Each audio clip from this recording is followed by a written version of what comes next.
ये हमारा lines and angle का लेक्चर नंबर 4 होगा और हम यहाँ पर आर डी शर्मा और आर एस अग्रवाल के क्वेश्चन डिस्कस कर रहे हैं, कॉन्सेप्ट भी देख रहे हैं। तो मैं आपको 9th क्लास का सिलेबस दिखा देता हूँ और यहाँ पर लाइन्स एंड एंगल्स का आप देख सकते हो आपके सिलेबस में कौन कौन सी चीज़ें हैं। जैसे मैं बार बार बोलता हूँ, अगर आप सरकारी स्कूल में पढ़ते हो तो सरकारी स्कूल में तो इस सिलेबस को ब्लाइंडली फॉलो किया जाता है। लेकिन अगर और जो मैं आपको करा रहा हूँ वो सरकारी स्कूल में बहुत ही कम होता है कि वो सारी चीज़ें कराई जाएँ। लेकिन अगर आप किसी प्राइवेट स्कूल में पढ़ते हो तो वो काफ़ी सारे क्वेश्चन बाहर से मतलब रखते हैं। तो बाहर से रखने का मतलब क्या हो गया, वो एनसीईआरटी से नहीं रखते। उसका मतलब यही होता है कि आपको एक्स्ट्रा क्वेश्चनों की प्रैक्टिस करनी पड़ेगी। जिस टाइप के क्वेश्चन मैं आपको करा रहा हूँ वो रखते ही रखते हैं, ठीक है? ऐसा नहीं सरकारी स्कूल में नहीं रखते, सरकारी स्कूलों में भी रखा जाता है।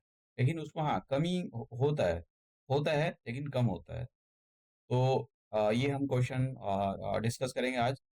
तो सबसे पहले हम थोड़े से अपने बेसिक कॉन्सेप्ट देखो, ज्योमेट्री के अंदर आपके जितने अच्छे कॉन्सेप्ट डेवलप होंगे, फंडामेंटल आपके अच्छे से क्लियर होंगे, आप चीज़ों को उतने ही आसानी के साथ सॉल्व कर पाओगे और उतने ही आसानी के साथ समझ पाओगे। तो एक तो मैं आपको वर्टिकली अपोजिट एंगल बता देता हूँ कि जो वर्टिकली अपोजिट एंगल होते हैं उनका क्या कॉन्सेप्ट है। तो देखो, वर्टिकल अपोजिट एंगल के बारे में आप समझ लो। वर्टिकली अपोजिट एंगल,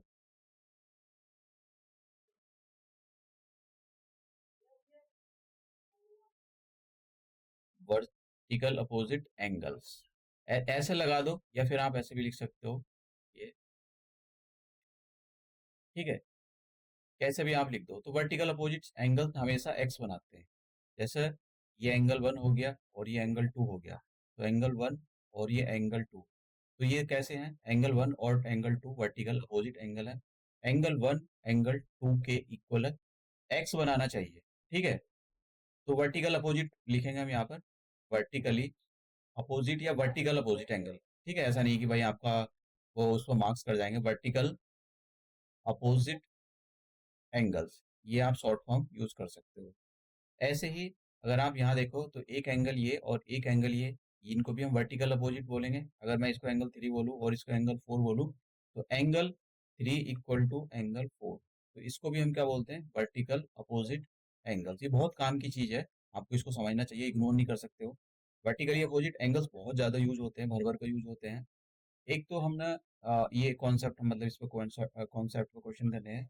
दूसरा, आपने मैंने आपको ये बताया था कि अगर हमारे पास कोई स्ट्रेट लाइन है इस टाइप से और उस पर ये एक लाइन है, ठीक है? इस पर एक रे ऐसा नीचे की ओर, कैसे की ओर, बस एक ही रे होनी चाहिए, ओनली वन रे। तो दो एंगल बना रही होगी, एंगल 1 और एंगल 2, एंगल 1 और एंगल 2। तो ये जो एंगल 1 है और एंगल 2, इन दोनों का सम 180 होगा और इसको हम बोलेंगे linear pair. Linear pair.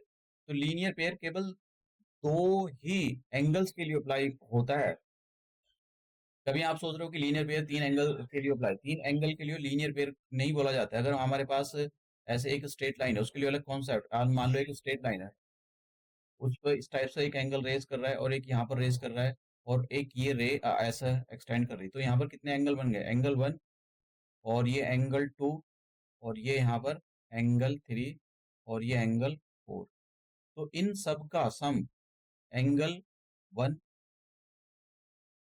Angle 1 plus angle 2 plus angle 3 plus angle 4 होगा तो 180 के इक्वल। लेकिन इसको हम लीनियर पेयर नहीं बोलते क्योंकि एंगल 2 से ज्यादा है। तब हम क्या बोलते हैं? Angles on same side of a line, ये बोलते हैं। बस आप इतना लिख दो, पूरा स्टेटमेंट लिखने की जरूरत नहीं होती है। ऐसा बोला जाता है कि sum of all angles of on a straight line on the same side is 180 degree. तो वो सब लिखने की जरूरत नहीं होती, angle angle on same side लिख दो, बस काम हो जाता है आपका। ठीक है, angles on the same side of a line, ये इतना लिख दिया, आपको जो मार्क्स मिल जाएंगे पूरे। एक हमारे पास ये एक पॉइंट है,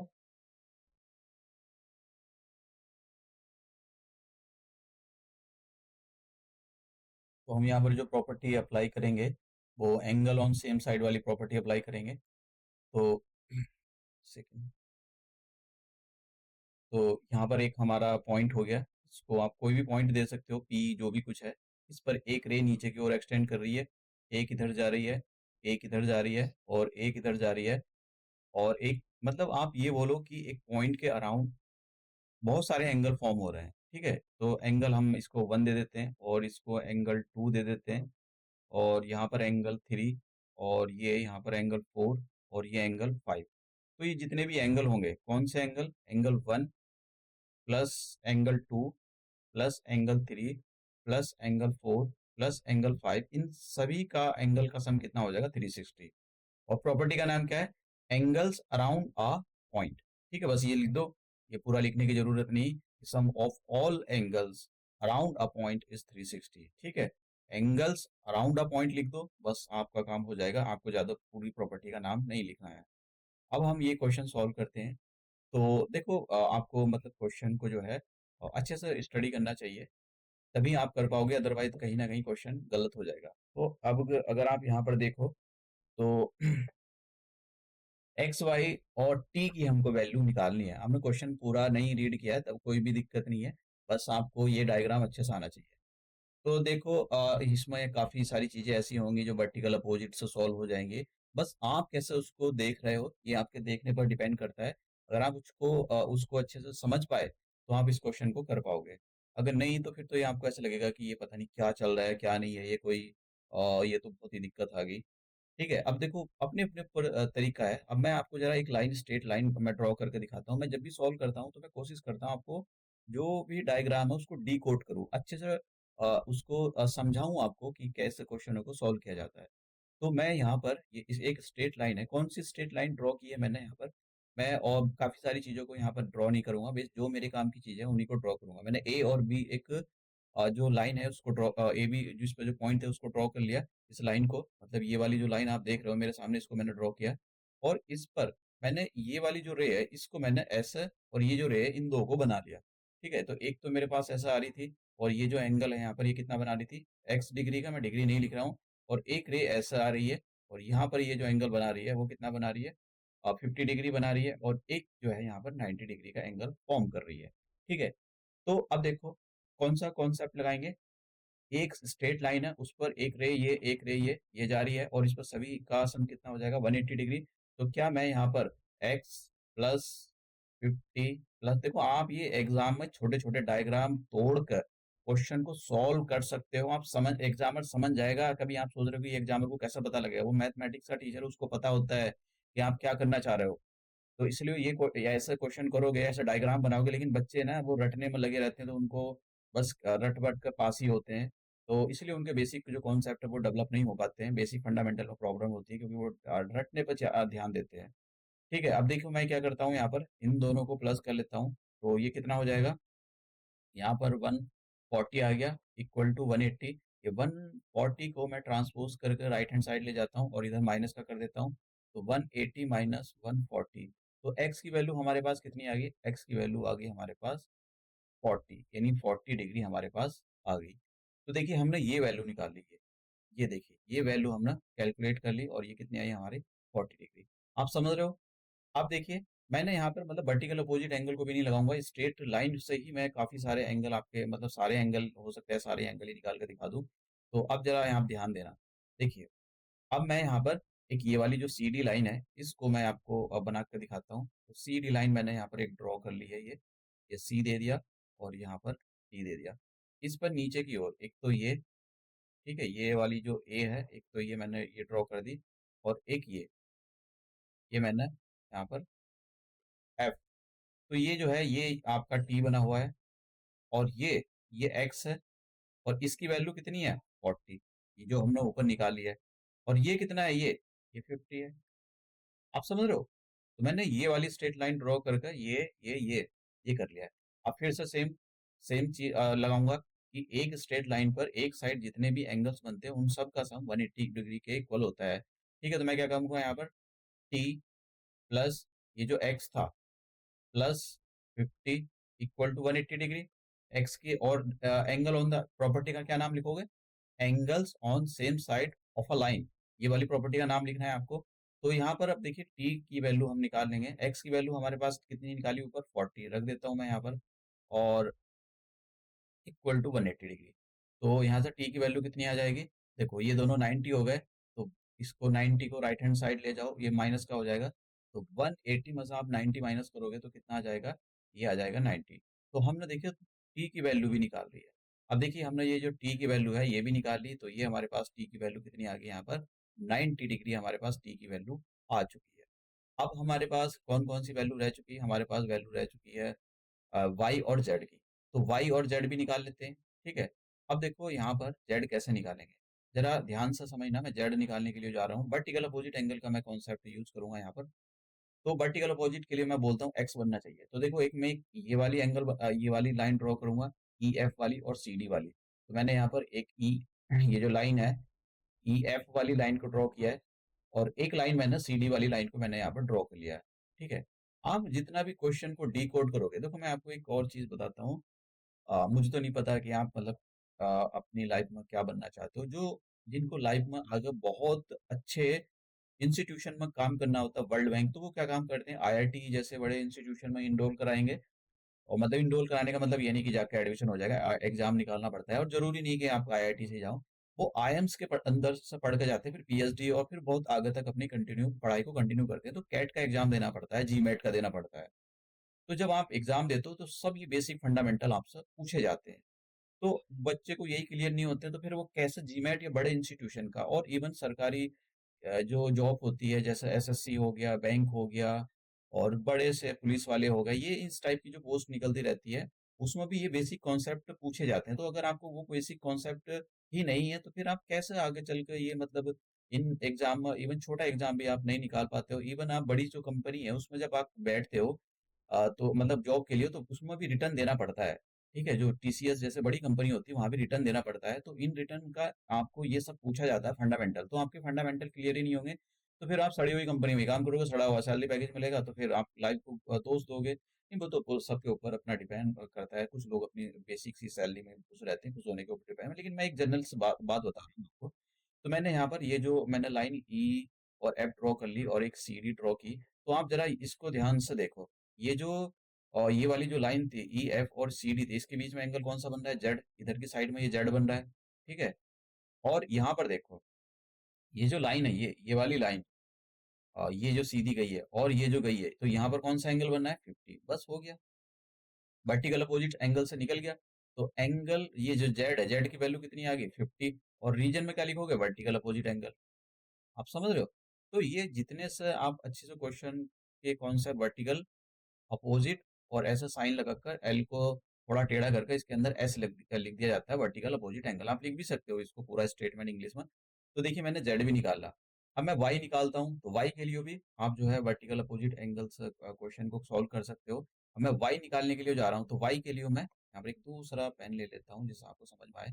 तो देखिए वाई के लिए मैं दो लाइन ड्रॉ करूंगा, एक तो ये वाली ई एफ वाली और ए बी वाली, ठीक है। तो मैंने यहाँ पर एक लाइन ड्रॉ कर ली, ये और एक ये। तो ये जो लाइन है मैं इसलिए नाम दे रहा हूँ जिससे आपको पता हो कि मैं किस किस के बीच में ये अप्लाई कर रहा हूँ। मैं चाहता हूँ कि क्वेश्चन को जितना भी सिंपल हो सके उतना क्वेश्चन को सिंप्लीफाइड किया जाए। तो ये जो एंगल आप देख रहे हो, देखो ई और बी के बीच में एंगल बन रहा है ये वाई, और ये जो एंगल आप देख रहे हो ये बन रहा है एक्स, और एक्स की वैल्यू कितनी है, 40 डिग्री हमने निकाली है। तो देखो वर्टिकल अपोजिट एंगल्स है, जो एंगल वाई है वो एक्स के इक्वल हो जाएगा, और वर्टिकल अपोजिट प्रॉपर्टी का नाम लिखेंगे वर्टिकल अपोजिट, और वाई की वैल्यू कितनी आ जाएगी, एक्स के इक्वल, और एक्स की वैल्यू कितनी है हमारे पास, 40 डिग्री। तो हमने इस क्वेश्चन के अंदर एक्स वाई और जेड और टी सभी की वैल्यू निकाल कर आपको दिखाई कि किस टाइप से क्वेश्चनों को जो बेसिक कॉन्सेप्ट है उसके अंदर हम यूज करके अपने अपना जो आंसर है उसको निकाल सकते हैं। अब देखिए find the measure of the angle A O, देखते हैं हम कौन कौन से निकालें, ए ओ सी। एक तो हमको देखिए ये वाला एंगल निकालना है, इसको मैं एंगल 1 दे देता हूँ, आप ये सब दे सकते हो, एक्स वाई जेड एंगल 1 2 3 ये सब दे सकते हो, और इससे इवन आसान हो जाता है। एंगल बी ओ एफ, देखिए एंगल बी कहाँ गया, एंगल बी और ओ और एफ, ये हमको एंगल निकालना है, तो हम इसको एंगल 2 दे देते हैं, ठीक है। और angle C O F, angle C O F, ये वाला हमको एंगल निकालना है, इसको हम एंगल 3 दे देते हैं। और एंगल डी ओ ई, एंगल डी ओ ई, तो ये जो एंगल है इसको हम एंगल डी ओ ई को एंगल 4 दे देते हैं। आप समझ रहे हो मेरी बात को, मैं क्या कह रहा हूँ कि यहाँ पर अब देखिए, मैं यहाँ पर इसको देखें, नीचे वाली लाइन को देखें, ऊपर वाला डायग्राम मैं नहीं ले रहा हूँ, जरा नीचे वाली लाइन को देखें। मैंने नीचे वाली जो एक लाइन ड्रॉ कर ली है ए बी, ये ए है और मेरे पास ये बी है। तो यहाँ पर मैंने ये एक रे ऐसे गई और एक रे ऐसे गई, और यहाँ पर ये जो एंगल बन रहा है ये 35 डिग्री बन रहा है, और इसको अगर आप देख पा रहे हो तो ये कितना है, 40 डिग्री है। इसका नाम मैं रे का यहाँ पर ये ई हो गया, और मैं एग्जैक्टली डायग्राम नहीं बनाता हूँ, मैं कोशिश करता हूँ कि आपको, और ये जो है ये एंगल 4 है। तो आप क्या काम करोगे, सभी एंगल का सम का मतलब 35 प्लस 40 प्लस एंगल 4, इन सब का सम 180 के इक्वल करोगे। ठीक है, और क्या प्रॉपर्टी लिखोगे, प्रॉपर्टी का नाम जरूर लिख देना, कभी कभी मैडम प्रॉपर्टी के मार्क्स काट लेती है। तो आप लिखोगे angles on same side of a line. एक लाइन पर सेम साइड पर जितने भी एंगल बनते हैं उनका सबका सम 180 के इक्वल होता है। लीनियर पेयर मत लगाना, लीनियर पेयर केवल दो एंगल के सम के लिए लगाया जाता है। तो हम इनको 35 और 40 को प्लस करेंगे तो ये आ जाएगा हमारे पास 75, और एंगल 4 इक्वल टू 180 डिग्री। अब देखिए, मैं एंगल 4 यहीं रोकता हूँ, 180 में से 17 सॉरी 75 प्लस कर देता हूँ, तो मेरे पास कितना आ जाएगा, 105। तो मेरे पास एंगल 4 की जो वैल्यू है 105 आ चुकी है। तो एंगल मेरे पास ये आ चुका है 105 डिग्री। अब देखिए, मैं वर्टिकल अपोजिट एंगल्स है, अगर आप देख यहाँ से अगर इसको अच्छे से देख पा रहे हो तो वर्टिकल अपोजिट एंगल लगा सकते हैं। देखो ये जो पूरा है इसको अगर आप देख पा रहे हो, ये जो लाइन है ए बी सी डी, और ये जो लाइन देख रहे हो आप ई एफ, इसमें ये वाला जो एंगल है और ये एंगल 3 और एंगल 4 ये वर्टिकल अपोजिट एंगल है। ठीक है, तो मैं यहाँ पर डायग्राम नहीं बना रहा, एंगल 3 इक्वल टू एंगल 4, और रीजन में क्या लिखोगे, वर्टिकली अपोजिट एंगल। देखो इसलिए मैं बार बार लिखवा रहा हूँ, क्योंकि जब आपको प्रूव करना पड़ेगा ट्राइंगल, तो आपको ये प्रॉपर्टी के थ्रू ही प्रूव करना पड़ता है। जब आप ये प्रूव दैट कि this triangle is congruent to this triangle, तो उसके अंदर इनका यूज करना पड़ता है, वर्टिकली अपोजिट एंगल। और एंगल 4 तो हमने निकाल रखा है, एंगल 4 की वैल्यू कितनी है, 105। तो इसका मतलब क्या आ गया, एंगल 3 भी हमारा 105, एंगल 3 भी हमारा निकल गया। आप समझ रहे हो, ये आंसर निकलते जा रहे हैं यहाँ पर। उसके बाद में अब हमको क्या निकालना है, हमारे पास एंगल 3 निकल गया, एंगल ये, और अब एंगल हम 1 निकालने के लिए जा रहे हैं। तो 1 को अगर आप देखो, ये वाली जो लाइन आप देख रहे हो ए बी, और ये जो लिख रहे हो, तो यहाँ पर ये 40 डिग्री और ये वर्टिकल अपोजिट एंगल्स है, ये भी हमारे पास जो एंगल 1 है, एंगल 1 एक्स, देखो ये वाला आप, ये जो लाइन है और ये जो लाइन है, ये दोनों एक्स बना रही है, तो कितना आ जाएगा एंगल 1 की वैल्यू ये, और रीजन में vertically opposite angle, vertically opposite angles है, वर्टिकली अपोजिट एंगल्स। तो एंगल 1 की भी वैल्यू हमने निकाल ली है, और एंगल 2 भी वर्टिकल अपोजिट एंगल से कितना आ जाएगा, एंगल 2, देखो ये वाली जो लाइन आप देख रहे हो और ये जो सीधी लाइन है, तो ये वाला एंगल इसके इक्वल हो जाएगा एंगल 2, और रीजन का नाम लिखोगे आप वर्टिकली अपोजिट एंगल। तो ये आ जाएगा हमारे पास वर्टिकली अपोजिट, ठीक है, एंगल्स। तो कुछ बच्चे ऐसे नहीं लिखना चाहते, वो ऐसे भी लिख सकते हैं। तो हमने देखा ये सारे एंगल हमने कैलकुलेट कर लिए, जो भी मैंने एंगल, अब देखो आप कुछ मन में बहुत कुछ चल रहा होगा कि ये तो निकाला ही नहीं, अब ये हमने निकाला है, ये सब आप डायग्राम में ऐसे बना के उसको लेट कर सकते हो, आपके मार्क्स नहीं कटेंगे। नेक्स्ट क्वेश्चन की ओर हम मूव करते हैं। तो ये हमारे पास क्वेश्चन है, उसने दिया है कि जो रेशो दे रखा है angle A O C, angle A O C, angle A O C, ये, और एंगल, देखो एंगल ए ओ डी, इस, ये एंगल और ये एंगल, इसका रेशियो दे रखा है कितना, 5:7। तो इस वाले एंगल को हम 5x ले लेते हैं और इस एंगल को 7x ले लेते हैं। ठीक है, और हमको क्या निकालना है, फाइंड ऑल एंगल, सभी एंगल निकालने हैं, ये भी निकालना है, ये सब, ठीक है, सब निकालने हैं। तो हम सब निकल जाएंगे, मतलब हमको ये एंगल 1 दे देते हैं और इसको एंगल 2 दे देते हैं, तो ये सब निकल जाएंगे हमारे पास। कैसे निकलेंगे, तो देखो हमारे पास एक स्ट्रेट लाइन है, ये सी डी, मैंने एक स्ट्रेट लाइन ड्रॉ कर दी है ये, और इस पर ऊपर की ओर एक ऐसे रे एक्सटेंड हो रही है, ये ए है। तो ये वाला जो अगर आप एंगल देख पा रहे हो ये 5x है, और ये जो एंगल है ये 7x है। तो लीनियर पेयर लगाएंगे, केवल दो ही एंगल फॉर्म हो रहे हैं, तो आप क्या लगाओगे यहाँ पर, 7x plus 5x equal to 180 degree, और रीजन में क्या लिखोगे आप यहाँ, लीनियर पेयर। तो लीनियर पेयर से दोनों को प्लस करो तो कितना आ जाएगा 12x equal to 180 degree. x की हम वैल्यू निकालते हैं तो x की वैल्यू कितनी आ जाएगी 180 अपॉन 12। 6 की टेबल से आप कैंसिल कर सकते हो, 6 2 जा और 6 3 जा, 2 से कैंसिल कर सकते हो, 2 में से ये 15। तो अभी हमारे पास x की वैल्यू निकली है, x की वैल्यू निकल गई। तो अब हम देखिए ये वाला जो एंगल है ये निकाल सकते हैं, एंगल ए ओ सी कितना है 5x। तो 5x का मतलब हो गया, आप यहाँ पर आप x की वैल्यू रखो तो 15 5 या 75 डिग्री। उसके बाद में angle A O D, angle A O D कितना है 7x। तो 7x, x की वैल्यू रखो तो कितना आ जाएगा यहाँ पर 15। तो कितना आ जाएगा 15 7 जा 105 डिग्री। ठीक है, तो हमारे पास ये निकल गया ये। अब देखिए ये एंगल आ गया है, इसकी वैल्यू कितनी आ गई हमारे पास यहाँ पर 75 डिग्री। तो क्या आप ये बोल सकते हो कि एंगल वन जो है वो एंगल इस वाले एंगल के इक्वल है, और रीजन में क्या लिखोगे वर्टिकल अपोजिट एंगल। सीधा डायरेक्ट लिखो, ये बड़े बड़े क्वेश्चन नहीं होते, दो दो मार्क्स के क्वेश्चन होते हैं ये। Vertically vertically opposite angle. उसके बाद में ये वाला एंगल हम निकाल चुके हैं 7, ये तो कितना था 105। तो एंगल टू इक्वल टू 105, और रीजन में क्या लिखोगे सेम चीज vertically opposite angle, vertically opposite angle. तो ये हमने देखा क्वेश्चन। नेक्स्ट क्वेश्चन की ओर मूव करते हैं। यहाँ पर दो एंगल दे रखे हैं, सॉरी दो एंगल ही दे रखे हैं वैसे। Two adjacent angles on a straight line are this, वो कह रहा है कि एक स्ट्रेट लाइन है और यहाँ पर दो एंगल तभी बन रहे होंगे जब रे एक ऊपर की ओर एक्सटेंड कर रही हो, और इन दो एंगलों का सम, मान लो ये एंगल वन है और एंगल टू है, तो एंगल वन और एंगल टू का जो रेशियो दे रखा है वो कितना दे रखा है 5:4। तो हम इसको, ये वाला जो एंगल है इसको हम 5x ले लेते हैं और इसको हम 4x कंसीडर कर लेते हैं। तो हम लीनियर पेयर लगाएंगे यहाँ पर। ठीक है, तो लीनियर पेयर का मतलब वही एंगल के लिए अप्लाई किया जाता है कि angle one plus angle two equal to 180 degree, और एंगल वन की वैल्यू कितनी है यहाँ पर 4x, एंगल टू की वैल्यू कितनी है यहाँ पर, एंगल टू की वैल्यू है यहाँ पर, सॉरी मैंने उल्टा लिख दिया, एंगल वन की वैल्यू है 5x। तो एंगल वन की वैल्यू है यहाँ पर 5x और एंगल फोर की वैल्यू है 4x इक्वल टू 180 डिग्री। और 5x और 4x को प्लस करो तो 9x आ जाएगा, तो 180। 9 की टेबल से इसको कैंसिल करो तो x की वैल्यू आपके पास कितनी आ जाएगी 20। अब देखिए एंगल वन निकालना है हमको, तो एंगल वन कितना है हमारे पास, ये वाला एंगल निकालना है हमको। तो एंगल वन तो हमारे पास 5x, x की यहाँ पर वैल्यू रखो तो कितना आ जाएगा 100 डिग्री। ऐसी एंगल टू निकालना है, तो एंगल टू हमारे पास कितना है 4x। तो यहाँ पर आप एक्स की वैल्यू रखो 20, दोनों की मल्टीप्लाई कर दो, तो हमारे पास ये दो आंसर आ गए।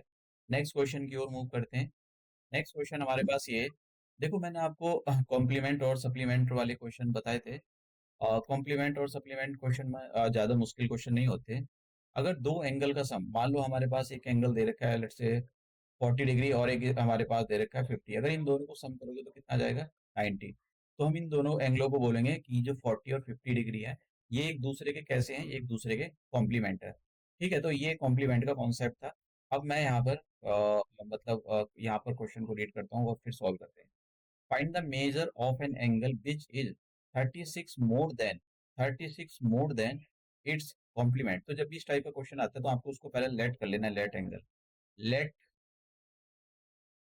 एंगल बी एक्स डिग्री, और इसका जो कॉम्प्लीमेंट होगा एंड एंड इट्स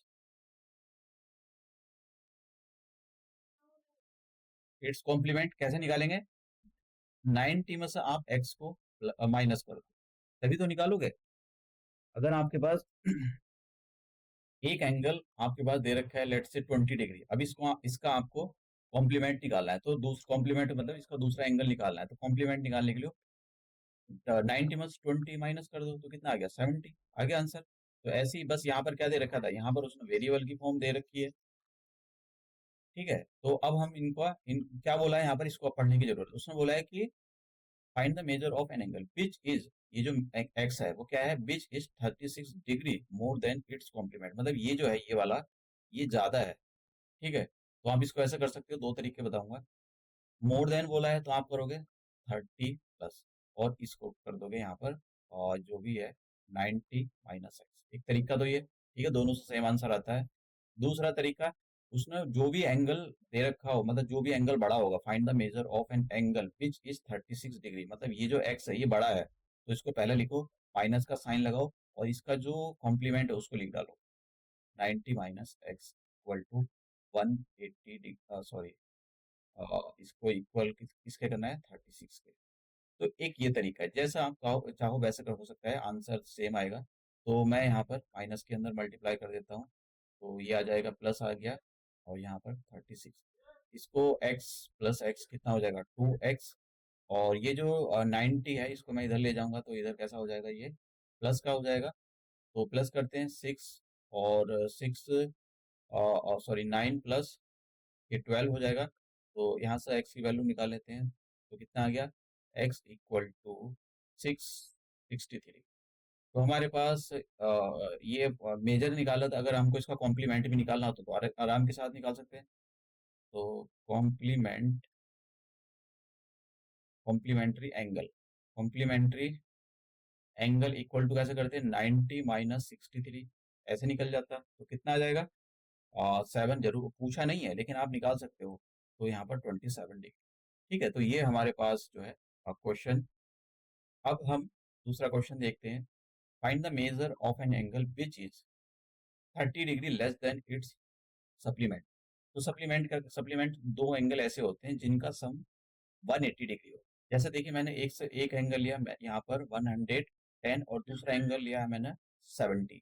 तो दोनों को अगर आप प्लस करोगे तो दोनों का जो सम है वो किसके इक्वल आएगा, 180 के, तो हम बोलेंगे 110 और 70 जो डिग्री है, एक दूसरे के कॉम्प्लीमेंट्री, सॉरी सप्लीमेंट्री एंगल है। अब यहाँ पर होता क्या है कि अगर आपके पास कोई वेरिएबल दे रखा है, कि अगर मान लो आपके पास कोई एंगल है एक्स, और आपको इसका सप्लीमेंट्री निकालना है, तो सप्लीमेंट्री निकालने का तरीका, आपको 180 में से ये जो एंगल है इसको माइनस कर दो, तो उसका सप्लीमेंट्री एंगल आ जाएगा। तो ये ठीक है। अब हम क्या करते हैं, यहाँ पर लेट कर लेंगे एंगल को, let let angle be x degree and its supplement पूछा है, सप्लीमेंट्री एंगल, एंड इट्स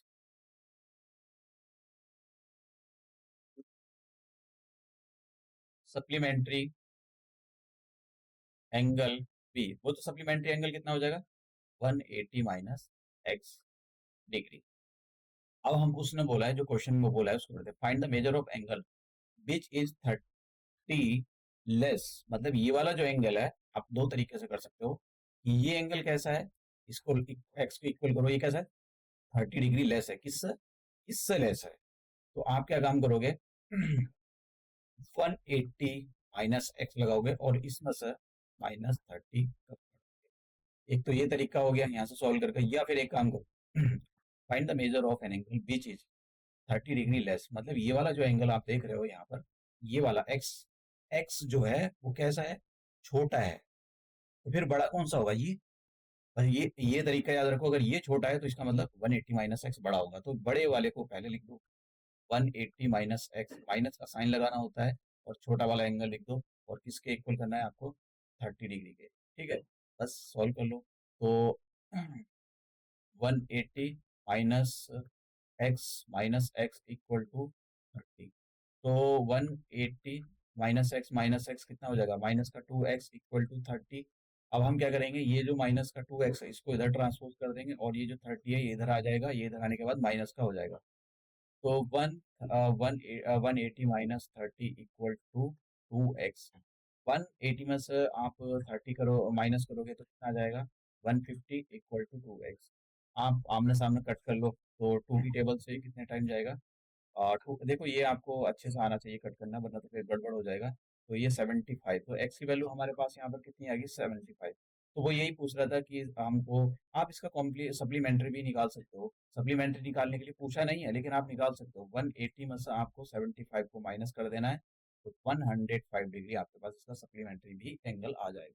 तो पूछा नहीं है, लेकिन फिर भी आप निकाल सकते हो यहाँ पर, मगर पूछा जाए कभी कभी एग्जामर क्वेश्चन को बढ़ा देता है आगे की ओर। अब ये पढ़ लेते हैं, ये काफी अच्छा क्वेश्चन है। Find the angle which is 4 times it's supplement. वो कह रहा है कि आप अगर आपके पास एक एंगल एक्स है, तो दूसरा एंगल इसका जो है वो कौन सा है, वो कैसा है, 180 डिग्री। 180 डिग्री नहीं, अ, उसी तरीके से कर लेते हैं, आप कैसे भी कर सकते हो, मैं दो तरीके आपको बता दूंगा। तो सबसे पहले हम पहला वाला तरीका कर लेते हैं। Let angle be x degree और इसका कॉम्प्लीमेंट एंड इट्स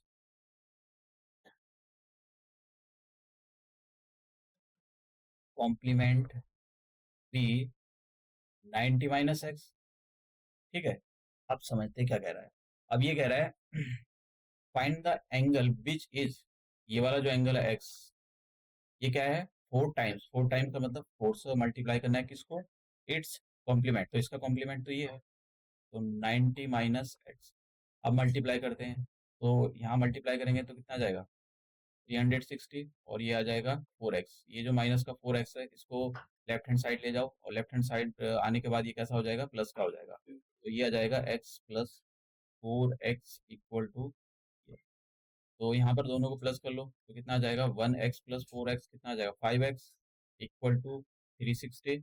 और आप क्या काम करो, 360 को इसको डिवाइड कर दो, तो कितना आ जाएगा, 5 × 2 = 10, 10 और 30, 72। तो ये मेरे पास x की वैल्यू यहाँ पर कितनी आ गई, 72 डिग्री आ गई। यही पूछा था, आप इसका जो है ये भी निकाल सकते हो कॉम्प्लीमेंट। अब एक दूसरा तरीका मैं आपको बता देता हूँ, सेकंड मेथड। ठीक है, सेकंड मेथड। तो सेकंड मेथड में क्या कह रहा है, ये फर्स्ट मेथड था, यहाँ पर आप सेकंड मेथड इसका नाम दे सकते हो, सेकंड मेथड। अब ये कह रहा है कि यहाँ पर हम क्या काम करेंगे, लेट करेंगे सबसे पहले, let angle be x degree.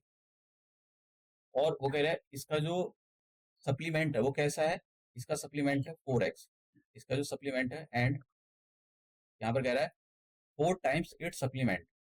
तो इसका जो मतलब जो एक एंगल एक्स है, तो इसका जो सप्लीमेंट है, सप्लीमेंट नहीं सॉरी, कॉम्प्लीमेंट, कॉम्प्लीमेंट्री एंगल, मैं सप्लीमेंट्री बोल रहा हूँ।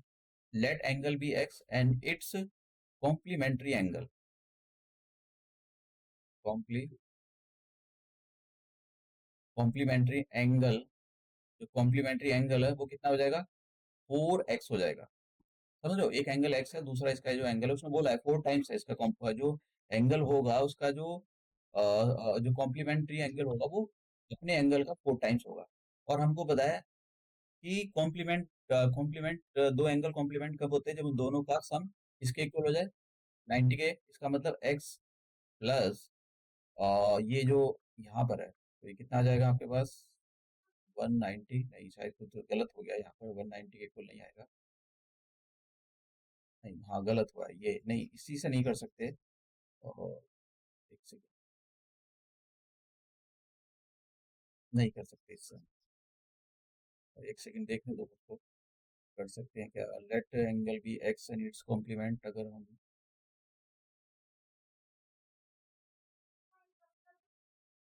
नहीं कर सकते, ऐसे ही करना पड़ेगा। सेकंड मेथड से नहीं होगा। मुझे लगा कि सेकंड मेथड से हो जाएगा, नहीं होगा सेकंड मेथड से। तो इसको हम इरेज कर देते हैं, क्योंकि वो नहीं आएगा इसका आंसर। आ तो जाएगा आपको, मतलब देखो ऐसे करना पड़ेगा, अगर आप इस मेथड से करना चाहते हो, जिसमें दिमाग लगाना पड़ेगा काफी। तो एक एंगल को आपने ये ले लिया था 4x, तो आपको यहाँ पर क्या करना पड़ेगा, 4 × 90, ये करना पड़ेगा, उसको भी 4 टाइम्स करना पड़ेगा। तो अब कर सकते हो आप इसको। ठीक है, तो ये अब हो सकता है, इसको तोड़कर तो कितना आ जाएगा, 2। तो मैं करा देता हूँ इसको इसी वाले मेथड से, मतलब ये थोड़ा सा मुश्किल बैठेगा आपको, आप कर भी सकते हो नहीं भी कर सकते हो। तो अगर मान लो एंगल आपने मैं यहाँ पर शॉर्टकट में बता देता हूँ इसको, एंगल जो है, एंगल को आपने एक्स ले लिया, एंगल एक्स, और दूसरा जो एंगल है 4x हो गया। तो आप क्या काम करोगे, उसने बोला 4 टाइम्स, यानी एक एंगल एक्स है, दूसरा एंगल 4x है, तो इसका सप्लीमेंट भी आपको कितना करना पड़ेगा, जो इसका कॉम्प्लीमेंट है उसको भी 4 टाइम्स करना पड़ेगा। समझ में आया। तो 5 ये इक्वल टू, तो अब आपका जो है यहाँ से x का 72 डिग्री आ जाएगा। ठीक है, तो ये इस टाइप से मतलब आपको दिमाग लगाना पड़ेगा, आप इग्नोर कर दो इस चीज़ को, ऐसे ही कर लो जैसे मैंने ऊपर कराया है, क्योंकि ये थोड़ा सा मुश्किल हो जाएगा। अब नेक्स्ट क्वेश्चन की ओर मूव करते हैं हम। नेक्स्ट क्वेश्चन हमारा, हाँ, an angle beach is 5 times it's supplement. तो इस चीज टाइप का क्वेश्चन है, तो सबसे पहले हम लेट करेंगे, लेट एंगल बी एक्स। तो एंगल बी एक्स हो गया, और इसका जो सप्लीमेंट है, ठीक है, इसका जो सप्लीमेंट है, देखो ऐसे ही करेंगे अब जैसा हमने पीछे किया था, ये जो किया था इसी से करेंगे। तो यहाँ पर क्या है, इस वाले क्वेश्चन में मैं इसको हटा ही देता हूँ, ये अच्छा नहीं लग रहा है। तो यहाँ पर कॉम्प्लीमेंट के बारे में पूछा था, अगर सप्लीमेंट के बारे में पूछा है, तो यहाँ पर जैसा हमने यहाँ पर एक एंगल को एक्स लिया था, और उसका जो कॉम्प्लीमेंट था उसको 90 माइनस एक्स लिया था, दूसरे वाले एंगल में हमको क्या करना है, एंगल को हम जो एक्स सेलेक्ट करेंगे, और उसका जो सप्लीमेंट होगा वो कितना हो जाएगा, सप्लीमेंट हो जाएगा उसका 180 माइनस एक्स। तो यही है बस डिफरेंस, और कुछ नहीं है। तो लेट एंगल बी एक्स, और फिर एंगल भी एक्स हो गया, फिर हम क्या करेंगे, इट्स सप्लीमेंट, तो आप लिखोगे it's and it's supply supplementary angle. तो इसका सप्लीमेंट्री एंगल कितना हो जाएगा, 180 माइनस एक्स हो जाएगा। अब पढ़ते हैं क्या कह रहा है, वो कह रहा है कि find the angle which is, मतलब जो एंगल हमने लेट किया है, इसकी जो वैल्यू है वो किसके इक्वल है, which is 5 times it's supplement, इसका जो सप्लीमेंट है, सप्लीमेंट कौन सा है, ये 180, इसका आप 5 टाइम्स कर दो, 5 टाइम्स का मतलब 5 से मल्टीप्लाई करने का मतलब हो गया। तो अब अंदर मल्टीप्लाई करते हैं, तो 5 की 180 में मल्टीप्लाई करो, और 5 की एक्स में, तो 5x आ जाएगा। और यहाँ पर ये जो इधर आप दिखाई दे रहे हो, आपको दिखाई दे रहा है माइनस का 5x, इसको इधर ले जाता हूँ, ये इधर आपके प्लस का हो जाएगा। तो कितना आ जाएगा, x plus 5x equal to 5, multiply मत करो इसकी, ऐसी रहने दो, ये कटेगा। तो कितना आ गया यहाँ पर, 6x इक्वल टू 5 मल्टीप्लाई 180। 6 की टेबल तो सर ये 180 कैंसिल करो, तो कितना टाइम जाएगा, 30 टाइम जाएगा। x की वैल्यू कितनी आ जाएगी, इन दोनों की मल्टीप्लाई करो, 3 5 जा 15। तो यहाँ पर x की वैल्यू कितनी आ गई, 150। तो हमारे पास जो एंगल था वो निकल गया है 150। तो ये हमने देखा, अगर आप इसको वैसे करना चाहो तो वैसे भी कर सकते हो, जैसे मैंने सेकंड वाले मेथड से, लेकिन उसमें थोड़ा सा ये बड़ा बैठेगा। ठीक है, आपको मतलब परेशान कर देगा, एक एंगल को आपको एक्स लेना पड़ेगा, दूसरे को 5x लेना पड़ेगा, और इसका जो सप्लीमेंट था उसको भी आपको, सप्लीमेंट का मतलब ये 180 डिग्री, 180 मल्टीप्लाई 5 ये करना पड़ेगा, तभी आप कर सकते हो इसको। ठीक है, तो यही मेथड ठीक है, आप इसी से कर लो। अब ये जो है क्वेश्चन मैंने सप्लीमेंट और कॉम्प्लीमेंट्री के क्वेश्चन आपको काफ़ी करा दिए हैं। तो अब हम नया जो है कॉन्सेप्ट देखेंगे अपने कमिंग लेक्चर में, और वहाँ पर पैरेलल लाइन वाला हम कॉन्सेप्ट देखेंगे। तो अगर आप पढ़कर बैठोगे तो आपको और अच्छे से समझ में आएगा, अगर आप नहीं पढ़कर बैठोगे तब भी मैं आपको बहुत अच्छे से समझाऊंगा। तो जैसे मैं बार बार बोलता हूँ कि इनके जो पीडीएफ हैं वो मेरे टेलीग्राम चैनल पर आपको मिल जाएंगे। अगर आपका कोई क्वेश्चन है, प्रॉब्लम है, तो आप उस क्वेश्चन को पोस्ट कर देना, मैं सॉल्व कर कर उस क्वेश्चन को अपलोड कर दूंगा। तो ये हम अपना जो लेक्चर है उसको यहीं समाप्त करते हैं, और अपने नेक्स्ट लेक्चर में मिलते हैं।